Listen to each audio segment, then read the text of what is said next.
deep red, and that's where you could hear that cowbeller.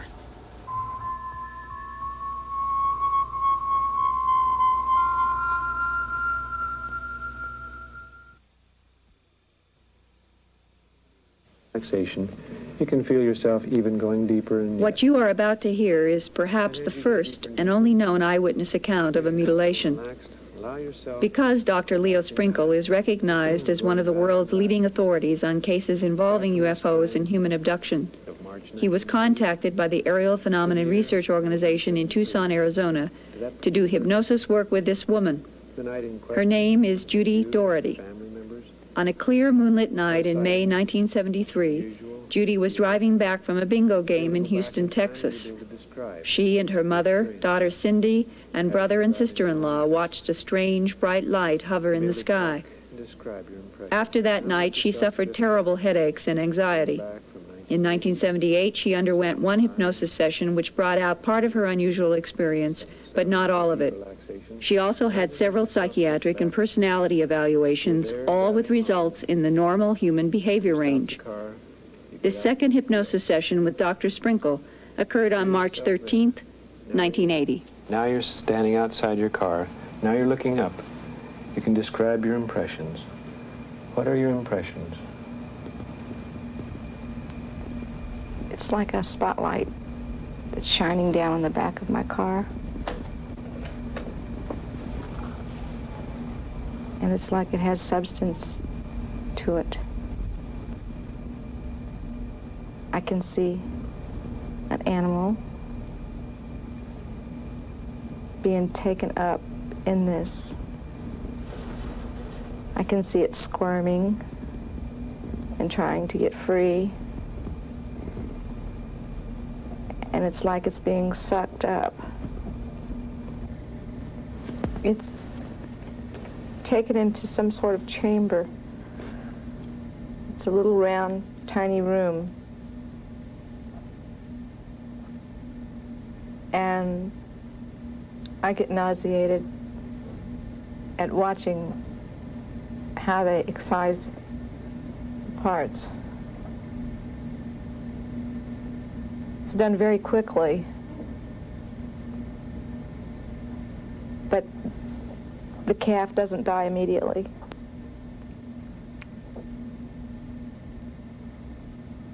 For some reason, the calf's heart isn't taken, and I don't know. It seems like it's still living, and that upset me very much.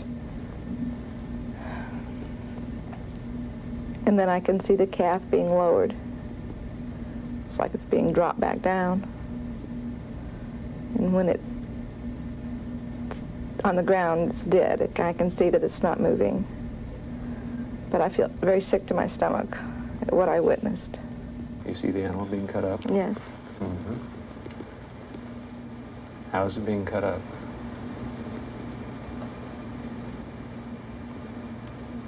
Dissected. Mm-hmm. With knives? Instruments of some kind. Mm-hmm. Can you describe the instruments? They're like a knife, but they have different kind of handles. More like a razor that's doesn't have movable parts, but like a straight razor type. There's tissue. It's laid out flat and smooth. It glistens. And the needles, there's needles in it, or what appears to be like needles. It may be probes, I don't know. But it has a tube connected to it. And the same thing with what appears to be testicles. Can't tell. There's a probe or a needle or something inserted. And the tube leaving.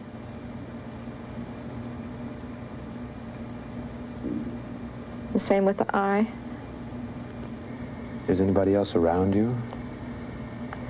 I feel the presence of other things, but I don't know what they are. I can't see them. Mm-hmm. You feel you're standing by the side of the road, by your car now, or are you standing someplace else now?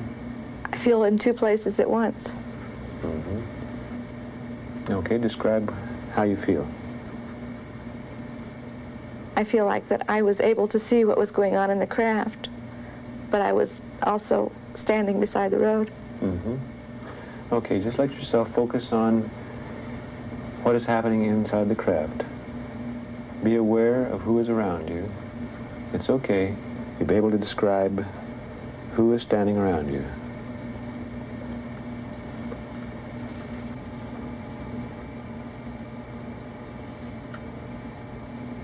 It appears to be two little men.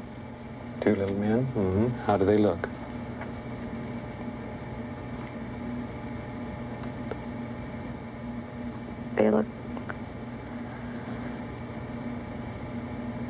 Their hands look funny. They have long claw nails, like. Okay, they have very large eyes. They're very hypnotic. Like, they're so big that, and they don't blink. Their eyes do not blink. It's almost like, I guess, a snake.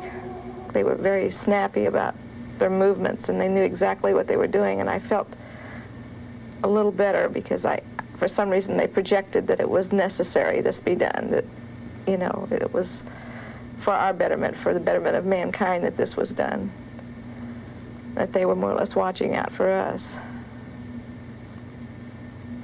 So you felt better when you had that Yes. impression of not only precision, but also a benevolent or a kind attitude toward people?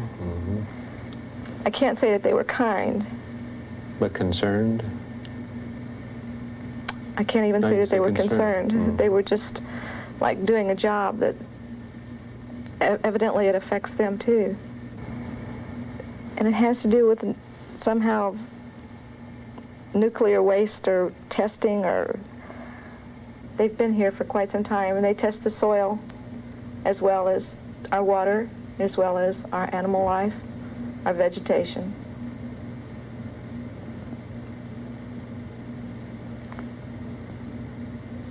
When I question why they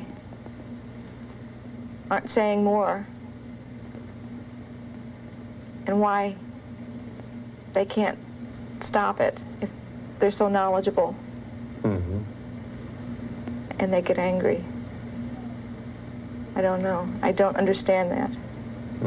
You don't know why they get angry? I don't know why they don't. I don't know why they get angry, and I don't know why, if they can't stop it, if they're so knowledgeable. At one point in the hypnosis session, Judy doesn't understand why she can see her daughter Cindy in the car one minute and gone the next.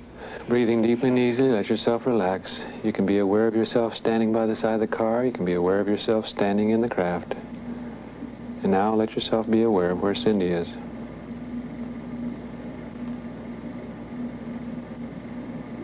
I know I have a feeling of fear.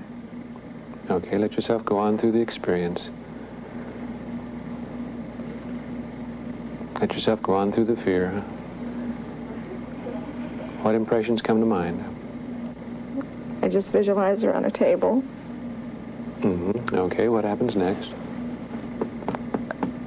I'm afraid that it's going to happen to her, what they did to the animal. Yeah. Just let yourself relax. Forget it. No, I don't want to. You can tolerate it. You know it. No, I can't. You know it's all right. Just let yourself go on through. Just relax deeply. You know that everything's going to be okay. You see Cindy on the table. What happens next? I'm just afraid that they're going to hurt her. Yeah, you're afraid, but you let yourself go ahead and let yourself go on through the experience. You can be aware.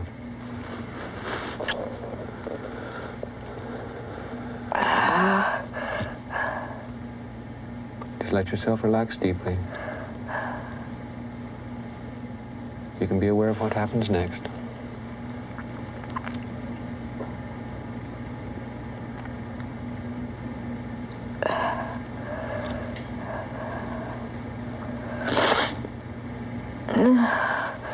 They put her to sleep, I guess. Okay. You put her to sleep. Okay, what's happening now? They're just examining her, I guess. Mm-hmm. But I'm so afraid that they're going to cut her or something. Okay. Do you say anything?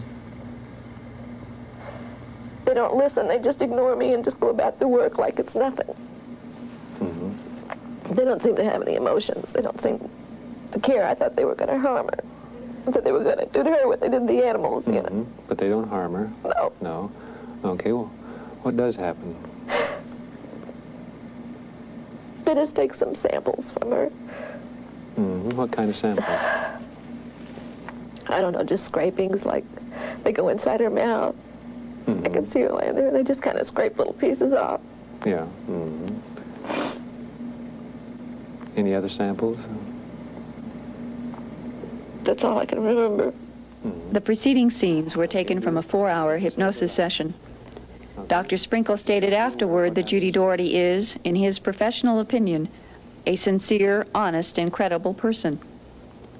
What happened before our camera was her first complete and vivid recall of her 1973 experience in Texas. They just went about their work. Yeah. Mm-hmm.